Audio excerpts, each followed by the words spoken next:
Welcome to the Deep Dive. Today, we're tackling something really important if you're involved with commercial property. Doesn't matter if you're renting space for your business or maybe you're investing, buying the property itself. Right. We're talking about those, well, hidden costs, the ones that aren't always obvious up front. The surprises that can really impact your bottom line. Think of this as like your fast track to getting smarter about the money side of commercial real estate. Exactly. We've gone through a bunch of articles, blogs, sources talking about this stuff. Trying to pull out the key things that tenants and owners bump into, often without realizing it beforehand. So we're basically doing the legwork for you, distilling it down. Yeah, our goal, our mission, if you like, is pretty simple. Give you the knowledge to spot these costs. And crucially, how to handle them. So by the end of this, you should have a much, much clearer idea of the true cost involved and, hopefully, how to stay ahead financially. Okay, let's jump in. Where do these surprises usually start? What's the first hurdle people face? Well, I think for renters, it's got to be those upfront costs. You see that monthly rent figure advertised, but that's just the start, isn't it? Oh, absolutely. That's just scratching the surface. You got security deposits, which can be, well, pretty big. Right. And often you need to pay the first month's rent, maybe even more than 1 month, right in the beginning. It's a big chunk of change right out of the gate. Say you're looking at an office, maybe $5,000 a month. Okay. It wouldn't be weird to need a deposit equal to 1 month, maybe 2, plus that first month. So hang on, you're looking at needing $10,000, maybe $15,000 just to get the keys? Yeah. Suddenly, it's a significant upfront investment before you even open the doors. And sometimes it doesn't even stop there for renters, does it? I've seen things like lease negotiation fees, like a fee just to sort out the paperwork. It can feel like that, yeah. Little costs that add up.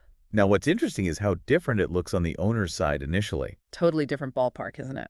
Renters have those immediate access costs, but owners, they're dealing with acquisition costs that go way beyond the purchase price itself. Right. You've got due diligence costs, lawyers' fees for the actual purchase. Inspections, maybe some initial repairs just to get the place tenant ready. It's a whole different checklist. So different starting points. Renters focused on move-in cash, owners on that bigger, more complex initial investment. Exactly. Okay, so let's say you're a tenant, you sign the lease, pay the deposit, you're in. What kind of ongoing costs tend to sneak up on people besides the rent check? This is where the lease details really matter. Maintenance and repairs are a huge one. Right. Depending on your lease, especially maybe longer leases, or if you're the only tenant in a building, you might be on the hook for things like the HVAC system. The heating and air conditioning. Wow. Or even sometimes parts of the roof. The roof. Really? I always figured that was definitely the landlord's job. It often is, you're right, but it can be negotiated. Maybe a tenant agrees to handle certain maintenance in exchange for, say, a slightly lower base rent. Okay, so it's a trade-off sometimes. Yeah. Are there, red flags tenants should watch for in the lease about maintenance? Definitely. Vague language is a big one. If it just says tenant responsible for maintenance without specifics, that's risky. Because it could mean anything. Pretty much. You could end up with huge, unexpected bills. Smart tenants push to define exactly what they're responsible for, maybe even negotiate caps on repair costs for certain items. Got it. Clear definitions are key. Okay, what else? Utilities? Utilities, yeah. Electricity, water, gas, trash collection. These feel more standard, maybe, but the costs can fluctuate a lot, Heating bills in winter, cooling in summer. They can still be a significant variable expense. And hard to predict perfectly. Exactly. And then there's CAM, common area maintenance fees. Yes, CAM charges. Explain those a bit. Sure. So if you're in a building with other tenants, shared lobbies, hallways, maybe parking lots, elevators. All the common bits. Right. SAM fees cover the cost of maintaining those shared spaces. Cleaning, lighting, landscaping, sometimes security. And how do they figure out your share? It's usually pro rata, based on how much space you lease compared to the total leasable area in the property. Okay, makes sense. But I've heard these can increase, sometimes unexpectedly. They can feel like a bit of a black box. They absolutely can. Sometimes the statements aren't very detailed, just a lump sum. And yeah, the cost for those services can go up, which gets passed on. So what can a tenant do? Just accept the increases? Not necessarily. This is another negotiation point. You can try to negotiate a cap on how much CAM fees can increase each year. Like Say no more than 3% per year increase. Something like that. Mm-hmm. Or push for clauses that require the landlord to provide detailed, itemized breakdowns of the CAM charges. Maybe even the right to audit the books for those charges. Okay, that gives tenants some control, or at least transparency. So tenants have rent, utilities, potentially maintenance, SAM fees. What about the owners? What are their hidden ongoing burdens apart from the mortgage?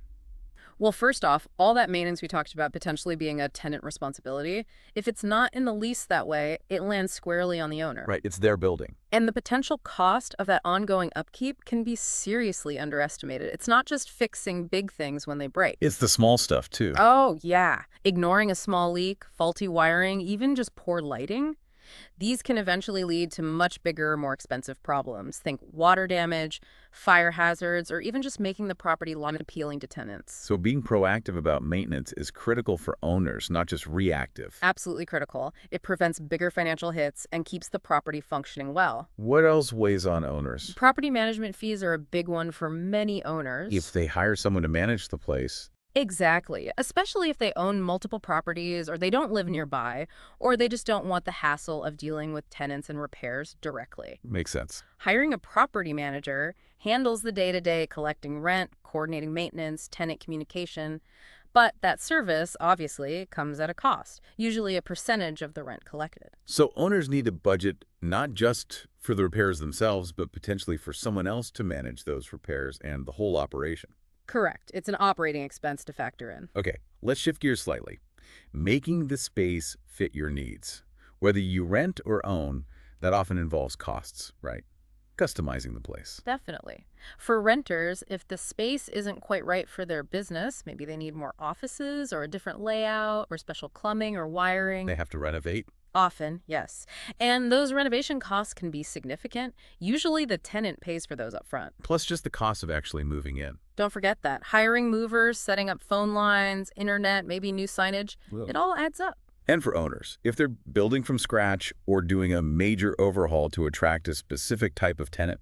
They're facing what's called build-out costs. That's the investment needed to finish a space, often tailored to a tenant's specifications. It's a major capital expense. Now, you mentioned things like utilities are usually paid by tenants, but what about property taxes and building insurance? Aren't those usually owner costs? Typically, yes. But, and this is a big but, it depends heavily on the type of lease. Ah, okay. You're talking about things like triple net leases. Exactly. Triple net, often written as NNN. How do those work? How do they shift costs? So in a triple net lease, the tenant pays their base rent, plus they pay their proportional share of the three nets: property taxes, building insurance, and common area maintenance. Wow. So the tenant takes on a lot more of the building's operating expenses. A significant amount, yes. The base rent might be lower in an NNN lease to compensate, but the tenant needs to be really aware of what those additional costs could be. They become responsible for variables usually handled by the owner. That requires some serious due diligence from the tenant on those potential pass-through costs. Absolutely. You need to understand the history of those costs and potential future increases. Okay, this is a minefield if you're not careful. So let's bring it together. What are the key strategies? The actionable steps our listeners can take to avoid these financial surprises, whether they're renting or buying. Number one, without a doubt, read the lease carefully, meticulously. Every single clause. Every clause related to costs. Understand exactly what you're responsible for. CAM, utilities, maintenance, repairs, taxes, insurance. Ask questions. Get clarification in writing if something is unclear. And don't just accept the first draft, right? Negotiation is possible. Absolutely. That lease is a starting point. Negotiate. Renters should try to get certain costs included in the base rent if possible. Or get those caps on CAM fee increases we talked about. Exactly. Negotiate limits on your financial exposure where you can. Okay, what else? Budgeting. Crucial for both sides. Budget proactively for maintenance. Don't just hope nothing breaks. Set aside funds regularly. Like a sinking fund for repairs. Precisely. For tenants, it covers your responsibilities. For owners, it's essential for preserving the asset. It's a financial safety net. And physically checking the property seems important too. Regular inspections, simple but effective. Whether you're the tenant or the owner, walk the space periodically. Looking for small issues. Yes. Catching that minor drip under the sink before it ruins the floor below. Noticing fraying wires, it's proactive problem solving. Saves money in the long run. Okay, so lease review, Negotiation, budgeting, inspections. Mm-hmm. What else for renters specifically? Plan for those upfront costs we started with. Really map out the security deposit, the advance rent, and any money you'll need immediately for renovations or moving. Don't underestimate that initial cash requirement. Good point. Avoid starting off behind the eight ball financially. Mhm. And for owners, anything else to consider? You mentioned property managers. Yeah, for owners, seriously weigh the cost versus benefit of a professional property manager. Yes, it's an expense. But their expertise in handling maintenance efficiently, vetting tenants, enforcing the lease, it can save you significant time, stress, and potentially even money by avoiding costly mistakes or vacancies. Especially if you're not an experienced landlord. Right. Or if you value your time highly. One more for renters. Hmm. What if they need to do those renovations we mentioned? Any way to offset that cost? Sometimes, yes. You can try negotiating for a tenant improvement allowance or TI allowance from the landlord. Where the landlord contributes money towards the renovation. Exactly. They might agree to pay a certain amount per square foot towards your build-out costs, especially if the improvements add value to the property or if it helps secure a long-term lease. Definitely worth asking about. Lots of practical tips there. So really, the big takeaway seems to be about being informed and proactive, doesn't it? That's the core message. Whether you're signing that lease or buying that building, you need to look beyond the obvious numbers. Understand the full financial picture, including all these potential hidden costs. It's essential. It really is. Careful review, smart negotiation, disciplined budgeting, and staying vigilant with inspections, those are your best tools. Doesn't matter if you're the tenant or the owner, those principles apply. They apply across the board. It's about avoiding nasty financial surprises down the road. So as you're thinking about your next move in commercial property, maybe finding that perfect office or shop or warehouse or perhaps adding to your investment portfolio, really pause and consider these hidden costs. How could they affect your specific plan, your budget? And more importantly, what steps can you take starting now to use these strategies? To gain more financial control, more predictability, and ultimately more success in commercial real estate. That's really something to chew on. Yeah, and maybe ask yourself, what assumptions am I making right now about the total cost? Am I just looking at the rent or the purchase price? Good question. Because digging just a little deeper, looking under the surface, It could save you a world of financial pain later on.